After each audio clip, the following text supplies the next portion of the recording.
করা হয়েছে, জনগণকে নিরাপদ আশ্রয় সরে যাওয়ার জন্য বলা হয়েছে বা আশ্রয়কেন্দ্রগুলো যেতে বলা হয়েছে, কিন্তু এখন পর্যন্ত আমরা যতটুকু জেনেছি কোনো আশ্রয়কেন্দ্রে সেভাবে মানুষ যায়নি। তো এখানে যতই সময় গড়াচ্ছে ততই উত্তাল হয়ে পড়ছে এবং পরিস্থিতি যেটি মনে হচ্ছে যে এই যে খোলপুটিয়া নদী যেটি রয়েছে সেটির পানি কয়েক ফিট বেড়েছে।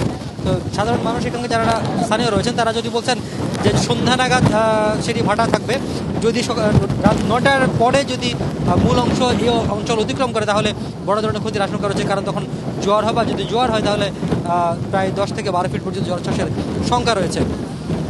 এই যে অবস্থা আপনি দেখছেন যে নৌপথে এখন পর্যন্ত যারা রয়েছেন তাদেরকে সরিয়ে আনার জন্য বা নিরাপদ আশ্রয় যাওয়ার জন্য প্রশাসনের বিভিন্ন সংস্থার পক্ষ থেকে অনুরোধ জানানো হচ্ছে। তবে চেষ্টা করা হচ্ছে যাতে কোনো ধরনের ক্ষয়ক্ষতি না হয়, যাতে আগেভাগে মানুষ নিরাপদ আশ্রয় যেতে পারে। তবে এখন পর্যন্ত যেহেতু যায়নি, কিন্তু তাদেরকে নেওয়ার চেষ্টাও অব্যাহত রয়েছে। তবে ধারণা করা হচ্ছে, যেহেতু আবহাওয়া অফিস বলছেন যে দুপুর নাগাদ এই যে ঘূর্ণিঝড় রেমারের অগ্রভাগ এই অঞ্চল অতিক্রম করতে পারে, তাহলে ধারণা করা হচ্ছে এখনকার যে পরিস্থিতি, বাতাসের যে গতিবেগ এবং পানির যে উচ্চতা সবকিছু মিলে ধারণা করা হচ্ছে হয়তো প্রথম ভাগ ইতিমধ্যে অগ্রসর হওয়া শুরু করেছে।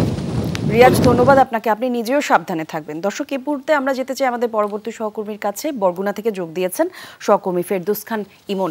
ইমন, একটু আপনার কাছে জানতে চাই, একই সাথে বাতাস বইছে প্রচণ্ড, সকাল থেকেই আপনি জানাচ্ছিলেন বৃষ্টিও হচ্ছে, এর মধ্যে পানিও বাড়ছে, এবং আমাদের এই সময়কার সবচেয়ে বড় যেই চিন্তার বিষয়টা থাকে সেটা হচ্ছে উপকূলে যারা বসত করেন তারা আসলে এই সময় বসত ভিটা ছাড়েন কিনা, সেই বিষয়টা দেখার একটা বড় প্রশ্ন তৈরি হয়। আপনি জানাবেন বসত ভিটা ছাড়ছেন কিনা যারা উপকূলে আছেন, কি বলছেন তারা মূলত?